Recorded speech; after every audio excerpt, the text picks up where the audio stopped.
दोस्तों, ये कहानी है पूर्वांचल के उस कुख्यात नाम की, जिससे नेताओं तक के हाथ कांपने लगे थे। एक ऐसे आदमी की जो अपराध की दुनिया में जिसने अपना एक अलग वर्चस्व बनाया। हर पुलिस रिकॉर्ड में इसका नाम डर के नाम से मौजूद था। कभी एक सीधा-साधा नौजवान जिसने बचपन में गरीबी और अत्याचार देखे, पर हालात ने उसे ऐसा रास्ता दिखाया जहाँ से वो वापसी नहीं कर पाया। 17 साल की उम्र में इसने पहली बार ट्रिगर दबाया और फिर बंदूक ही इसका निशाना बन गया। बोलते हैं इस आदमी के नाम सिर्फ गोली नहीं थी, इसके सीने में इतने सारे राज दफन थे कि अगर ये मुंह खोलता तो बहुत सारे बड़े बड़े नेता भी फंस जाते। इसलिए इसका बाद में जेल के अंदर ही इसका मर्डर करवा दिया गया था। यूपी में एक ऐसा दौर था जब मुख्तार अंसारी का गैंग जो था उसके साथ इसका नाम जुड़ा और हत्या, रंगदारी और बड़े बड़े जो हाई प्रोफाइल केसेस थे, इसमें इसका नाम आया। ऐसा कहा जाता है इंसान को उसके कर्मों से पहचाना जाता है, लेकिन कई बार ऐसा हो जाता है कि किसी इंसान को उसके डर से ही लोग पहचानना शुरू कर देते हैं और उसका जिक्र होने से ही गांव और शहर के लोग कांपने लग जाते हैं। तो ये समझ लेना चाहिए हमें कि अगर उस इंसान की बात हो रही है और लोग डर रहे हैं, तो ये ज़रूर किसी ऐसे गैंगस्टर या किसी ऐसे खूनी किस्से की जो कहानी है, जिसके पीछे कोई ऐसी चीज़ जुड़ी हुई हैं जो कि अच्छी यादें क्रिएट नहीं करती। और आज हम उसी तरह के गैंगस्टर की बात करने जा रहे हैं। इस गैंगस्टर को एक समय में लोग पिस्टल किंग कहने लगे थे। ये गैंगस्टर ऐसा था जिसके पास AK-47 से लेके हर तरह का जखीरा रहता था और ये यूपी का इतना जाना माना माफिया डॉन बन गया था। ये बड़े बड़े जो नेताओं को अब टारगेट करने लगा था। इसकी ज़िंदगी में सिर्फ खौफ, खून और खामोशी रह गई थी। जी हाँ, आप सही समझ रहे हैं। आज मैं जिस गैंगस्टर की लाइफ के बारे में, गैंगस्टर या बाहुबली जो भी मान लीजिए आप, जिसके बारे में बात करना चाह रहा हूँ, बड़ी हाई प्रोफाइल इसकी ज़िंदगी शुरू हुई और बड़ा ही इसका दर्दनाक अंत हुआ। जेल में इसका मर्डर हुआ, वो भी काफ़ी कंट्रोवर्शियल रहा। जेल अथॉरिटीज़ ने कहा कि इसको किसी ने मारा है और कुछ लोगों ने कहा कि इसके पीछे जो इसका राइवलरी थी उसी ने इसको मारा, और कुछ लोगों का ये भी कहना था कि एक जो नेता थे इसके साथ इसकी राइवलरी चली, इस वजह से इनका मर्डर हुआ। तो आज हम बात कर रहे हैं उसी गैंगस्टर की, मुन्ना बजरंगी की। तो चलिए उनकी ही लाइफ की केस स्टडी के बारे में बात करेंगे कि कैसे ये ग्रूम हुए, कैसे इनका जन्म हुआ और कैसे ये अपराध की दुनिया में आए और कैसे इन्होंने अपने जीवन से बहुत सारे लोगों का अफेक्ट करा। और साथ ही साथ ये भी देखेंगे कि एक गैंगस्टर की लाइफ आखिर में ख़त्म कहाँ होती है। इतनी लाइमलाइट में आने के बाद एक गैंगस्टर का अंत कैसा होता है, इस कहानी से सीखेंगे। तो कहानी की शुरुआत 1967 से होती है। यूपी में एक जौनपुर ज़िला है, वहाँ पे दद्दन गाँव है, वहाँ पर ये पैदा होते हैं। और इनका नाम जो रखा गया था, जो बचपन में नाम इनका रखा गया था, वो था प्रेम प्रकाश सिंह, जो इनका ओरिजिनल नाम था। जो आगे चल के इनका नाम बदल के फिर मुन्ना बजरंगी हो गया था जब ये हाई प्रोफाइल क्रिमिनल बन गए थे। ये घर से ठीक थे, ऐसा कुछ नहीं था, और ना आम किसान परिवार से थे। और ऐसा कहा जाता है कि बचपन से ही इसके अंदर गुस्सा, जिद और दबंगी की एक अलग झलक दिखती थी। किसी किसी इंसान में कहते हैं ना कि पूत के पाप पालने में दिख जाता, तो इनके अंदर भी कुछ ऐसे आने लगी। पढ़ाई लिखाई में इनका मन नहीं लगता था और 12 साल की उम्र में ही एक आसपास का इस तरह का चीज़ें बन गई कि इन्होंने तमंचा उठा लिया, मतलब हथियार उठा लिए थे। और यही थी इनकी हथियार की दुनिया की तो पहला कदम, यहाँ से इनका शुरुआत हो गई थी। अब इनके अपराध की दुनिया की शुरुआत की अगर हम बात करें तो हमेशा कहा जाता है कि संगत अच्छी करनी चाहिए और संगत आपको हमेशा अफेक्ट करते हैं। इसी तरह मुन्ना बजरंगी के साथ भी यही हुआ। अब मुन्ना की संगत जो ऐसी थी, वो छोटे मोटे अपराधियों में रहना उसने शुरू कर दिया था। 1982 में ये करीब 15 साल का रहा होगा, तो इस पर पहला ही हत्या का केस दर्ज हो गया। 15 साल के लड़के पे अगर हत्या का केस दर्ज हो तो आप सोचिए क्या होगा। और देखते देखते ये जौनपुर और आसपास के ज़िलों में नौजवान को अपराध की तरफ आकर्षित करने लगा। खुद ही एक अपराध का सिंबल बन गया और नौजवानों को भी अपने साथ अपराध में लाने लगा। अब इस अपराधी की पहचान जो थी एक खाली हथियार के तौर पर नहीं रहेगी। अब आपको देखते हैं कि जब भी कोई लीडर, अगर कोई नेता होता है तो इस तरह के लोगों को अट्रैक्ट करने लग जाता है ताकि वो उसके काम करे। तो ये भी ऐसे हुआ, इसकी उठ बैठ अच्छे बड़े बड़े नेताओं से होने लगी। दबंगों के साथ इसने बड़ी बड़ी दुश्मनी कर ली, जो ठेके लेते थे, रेलवे के ठेके, दारू के ठेके, इन सब से दुश्मनी हो गई इसकी। और अब इसने अपराध को अपना फुल फ्लैज पेशा बना लिया। अब मुन्ना बजरंगी की ताकत कब बढ़ने लगी? इसकी मुन्ना बजरंगी की ताकत बढ़ी जब ये मुख्तार अंसारी के बारे में बात करूँगा अगले एपिसोड में, कि अब मुख्तार अंसारी तो सबको पता है, लेकिन उसके बारे में एक डिटेल वीडियो हम बनाएंगे कि मुख्तार अंसारी ने किस तरह से यूपी में अपना डर क्रिएट किया था और उसका भी एंड बड़ा ही खतरनाक हुआ। तो मुख्तार अंसारी के बारे में हम बात करेंगे कि पूर्वांचल का डॉन था और ये इसके कॉन्टैक्ट में आने के बाद बड़ा माफिया था उस समय मुख्तार अंसारी। अब इसे कॉन्टैक्ट में आने के बाद ये एक बड़ा डॉन बन के उभरा और पूरे पूर्वांचल में इसका खौफ बैठ गया। अब उस समय उस पर आरोप लगे कि इसने 100 से ज़्यादा हत्याएं करवाई हैं, और जिसमें राजनीतिक, कारोबारी और अलग अलग गैंगवार भी शामिल थे। 1998 में जो एक भाजपा के विधायक थे कृष्णानंद राय जी, इनकी हत्या का मामला बड़ा उठा था। मुन्ना बजरंगी का नाम भी इससे जुड़ा था, हालांकि इस बात की पुष्टि नहीं हुई थी। और इस तरह के ये जब ये इससे नाम जुड़ा तो ये इसको लगा कि बड़ी लाइमलाइट में आ रहा हूँ, बड़ा मेरा नाम हो रहा है, तो इसने इस तरह के मर्डर करने, हाई प्रोफाइल मर्डर करने शुरू कर दिया। अब ये कहा जाता है कि उस समय में जब AK-47 जो इंडियन मिलिट्री के पास ही होती थी, इसके पास की पूरी खेप होती थी। अब सोचिए कि इसके लिंक कहाँ तक होंगे। इसके गैंग ने उस समय गोलियों की बौछार कर दी थी, जो ये कृष्णानंद राय जी थे, इनकी गाड़ियों पे। और इसकी आदत थी कि जब तक अपने शिकार को 60-70 गोली नहीं मारता तब तक ये संतुष्ट नहीं होता था। और इस तरह से यहीं से इसका नाम पिस्टल किंग पड़ गया। अब जौनपुर, गाजीपुर, वाराणसी, मऊ, पूरा पूर्वांचल जिसमें कवर होता है, सब इसके नाम से डरने लगे थे। ये किसी से पैसे वसूलने की धमकी देता तो किसी को चुनाव में खड़ा होता तो उसको बिठा देता था कि राइवल से पैसे मिल जाते, उसको धमकाने लग जाता था। तो कभी किसी कारोबारी को इस वक्त सिखाने के लिए पहुंच जाता था। लोग कुछ इस्लाम का अब मिसयूज भी करने लगे थे कि मुन्ना बजरंगी का नाम मैं भाई बोल रहा हूँ, मुन्ना बजरंगी का मैं राइट हैंड बोल रहा हूँ। देखिए, नॉर्मली ऐसा होता है कि अगर कोई क्रिमिनल इस तरह का अपराध करता है तो लोग उसका नाम का यूटिलाइजेशन करना शुरू कर देते हैं। अब ये कहने लगे कि जब भी सामने से कोई धमकी आती तो और अचानक से धमका होता तो निशाने पे सिर्फ एक ही आदमी होता, कि ये काम जरूर मुन्ना बजरंगी ने करा होगा।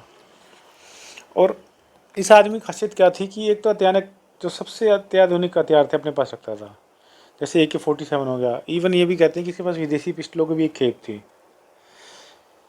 अब ये इसी वजह से पूर्वांचल का सबसे जो है हाई प्रोफाइल और आधुनिक क्रिमिनल बन गया था। मुन्ना बजरंगी अब अपराधी नहीं रह गया था सिर्फ, क्योंकि उसके नेताओं से उठ बैठ हो गई थी। अब बड़े बड़े काम करने लगा था। अब ये नेताओं के काम करने लगा था, नेताओं के लिए सुपारी लेता था और नेताओं के लिए मर्डर करने लगा था और उनके लिए रंगदारी भी करने लगा था।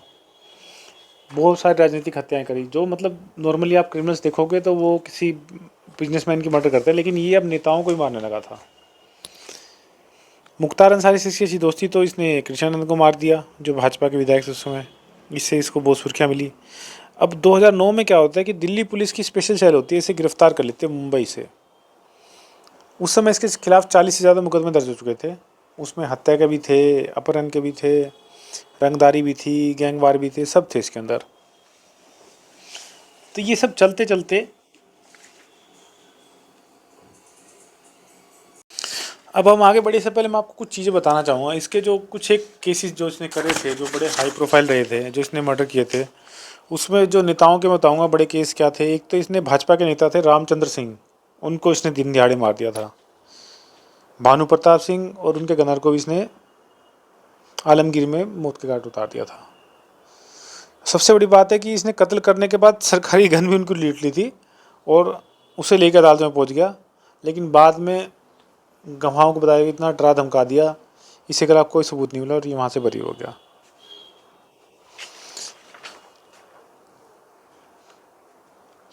अब दिल्ली के जो करनाल रोड पर था, उस जो 11 सितंबर 1998 की बात है ये, STF ने इसको चारों तरफ से घेर लिया। काले रंग की इसके पास एस टीम थी। मैं उसको बता रहा हूँ कि ये पुलिस से भी किस तरह से भाग जाता था। तभी एक ज़बरदस्त मुठभेड़ हुई थी और मुन्ना को 7 गोलियाँ लगी थी उस समय, उस पर 7 गोलियाँ चली थी, फिर भी ये बच गया था। फिर इसने अपना नाम बदल लिया। इसका नाम रखा गया प्रेम प्रकाश सिंह से इसने अपना नाम मुन्ना बजरंगी कर लिया, क्योंकि लोग इसे मुन्ना मुन्ना बोलते थे और कुश्ती और बजरंगबली के भक्त होने की वजह से इसने अपना नाम बजरंगी भी आगे रख लिया।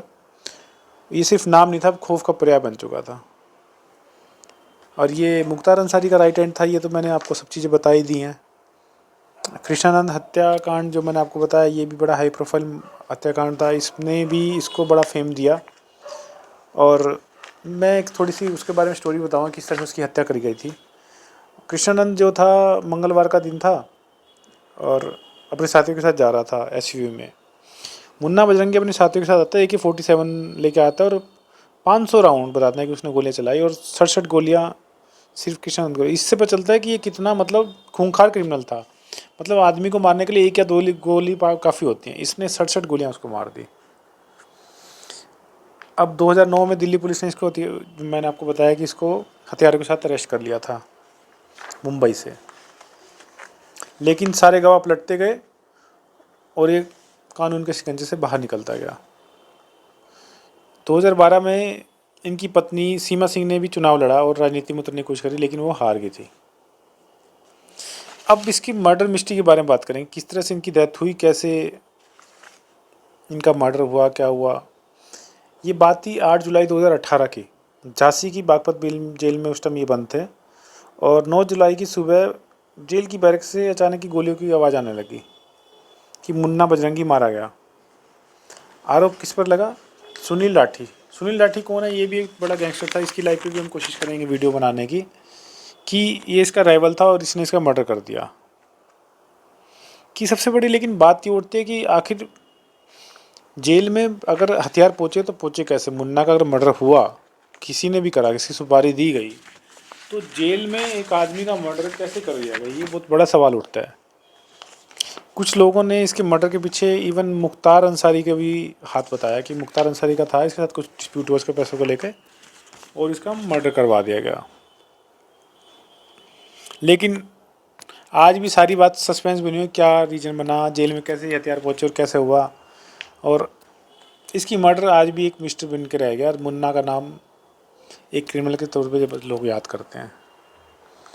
अब इस हर एक आदमी की अच्छी हुई और बुरी चीज़ें होती हैं, तो हमें मुन्ना बजरंगी में क्या क्या अच्छी चीज़ थी और बुरी चीज़ थी। हालांकि वो क्रिमिनल था, लेकिन उसके अंदर कुछ अच्छाइयाँ और बुराइयाँ भी थी, जिसकी वजह से लोग इसको जानते थे।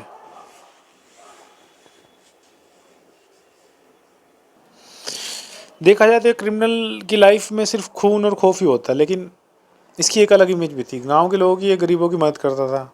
और शादी ब्याह में अगर कहीं भी लड़की का इसको बचल गया, अगर किसी लड़की की शादी हो रही है इसकी जानकारी में, इसके गांव में या कोई भी इसके नॉन में, तो ये ज़रूर अपनी जितनी मदद कर सकता उतनी ज़्यादा इनकी मदद करता था। इसने कई जगह स्कूलों और कॉलेजों में चंदा भी दिया था। एक तरफ तो ये गाँव का मसीहा बन गया था, लेकिन इसने अपनी जो निर्दयी जो इमेज थी उसकी वजह से इसने, बताते हैं, सैकड़ों इसने मर्डर कर दिए जिनके ऊपर केस दर्ज नहीं हुआ, लेकिन 30-40 मर्डर तो इसके नाम ऑलरेडी हैं जो रिकॉर्ड में हैं। तो एक तरफ इसका निर्दयी हत्यारा चेहरा था और एक तरफ जो इसका मसीहा वाला चेहरा था। ड्यूअल इमेज इसको कह सकते हैं आप। वो बड़ा ही रहस्यमय आदमी बताया जाता है। अब ये सब मर्डर हुआ, इसके बाद हमारे युवाओं को इससे क्या मैसेज मिलता है और क्या सीखने को मिलता है इस जो क्राइम स्टोरी से, और जो मुन्ना बजरंगी की लाइफ से हमें क्या सबक मिलता है? इसकी ज़िंदगी हमें एक तो ये सिखाती है कि हर एक क्राइम से हमें जरूर सीखने को मिलता है, उसको सीखना जरूर चाहिए युवाओं को, ताकि उस तरह के अपराध से जाने के बचें। इसलिए हम इसको हमेशा सबक को देखिए कि हमें हर स्टोरी में इसके बताते हैं। इस स्टोरी से एक तो हमें सीख मिलती है कि अपराध का रास्ता होता है वो लंबा नहीं होता। आप कितने भी ताकतवर बन जाओ, लेकिन आपकी 2-3 जगह तय हैं, या तो जेल में, नहीं तो मौत। मुन्ना बजरंगी एक समय ऐसा था कि पूर्वांचल का सबसे बड़ा डॉन बन के निकला था, लेकिन एक ऐसा नाम जिससे लोग डरते थे, बुरी तरह कांपते थे, वो जेल में बुरी तरह मारा गया। और उसका कोई मतलब साथ देने वाला जेल में किसी व्यक्ति ने उसका साथ भी नहीं दिया जब उसको मर्डर कर रहे थे। उसने ज़िंदगी की ऊंचाइयाँ भी पाई, और ईमानदारी और सच्चाई का अगर वो रास्ता चुनता तो शायद आज इस जगह नहीं पहुंचता। अपराध से उसे शोहरत तो मिली, लेकिन खून और अंधेरे ने उसे सब खत्म कर दिया। मुन्ना बजरंगी की ये छोटी सी दास्तान थी, जो हम आपको इस वीडियो के माध्यम से बताना चाह रहे थे कि मुन्ना बजरंगी जैसे व्यक्ति, अगर एक व्यक्ति जो बहुत ही समझदार है और बहुत ही मतलब ये सोच लीजिए कि एम्बिशियस है, अगर वो सोच ले तो कहाँ नहीं पहुँच सकता, लेकिन उसे अपनी डायरेक्शन को राइट रखना पड़ेगा, सही रखना पड़ेगा। मुन्ना बजरंगी ने अपनी डायरेक्शन चेंज कर दी और गलत अपराध के रास्ते चढ़ पड़ा और उसने पूरी लाइफ अपनी ख़राब कर दी। हालांकि वो गैंगस्टर बना, उसका बड़ा नाम हुआ, लेकिन आज भी लोग उसको कुख्यात गैंगस्टर के नाम से जानते हैं। पूर्वांचल का गैंगस्टर जो उसके नाम से राठी, एक सुनील राठी जिसने उसको मर्डर करवाया किए, दोनों का नाम बड़ा ही कुख्यात तरीके से लिया जाता है। तो हमें इसकी सबक से, इसकी लाइफ से सबक लेना चाहिए कि अपराध का रास्ता कभी भी ना चुने युवा, हमेशा गुस्से को कंट्रोल करना सीखे। अगर आपके अंदर गुस्सा है तो उसको राइट डायरेक्शन में लेके जाइए, देश के विकास में लेके जाइए या अच्छी डायरेक्शन में लेके जाइए, कभी भी अपराध के रास्ते में मत चलिए। तो यही आज की कहानी थी हमारी मुन्ना बजरंगी के बारे में। तो आपको क्या लगता है कि कैसे आपको स्टोरी लगी, आपको हमारी स्टोरीज कैसी लग रही हैं, हम क्राइम पे जो वीडियोस बना रहे हैं, इन गैंगस्टर पे, इन सब की लाइफ पे, आपको भी लगता है कि हमें किसी और ऐसे व्यक्ति पर लाइफ पे हमें कोई ऐसी वीडियो बनानी चाहिए, हमें ज़रूर कमेंट सेक्शन में बताइए, हम उस पर वीडियो बनाने की ज़रूर कोशिश करेंगे। और हमें आपको हमें प्रयास कैसा लग रहा है हमारा, कि हमें ये भी ज़रूर बताइए कमेंट सेक्शन में। हम इस वीडियो के माध्यम से ये ज़रूर बताना चाहेंगे, हम हमेशा वीडियो में बताते हैं कि इसके लाइफ में क्या क्या इसने किया, लेकिन हमारा इस वीडियो के माध्यम से कहीं भी अपराध को बढ़ावा देने का हमारा कहीं भी इसकी इंटेंशन नहीं है।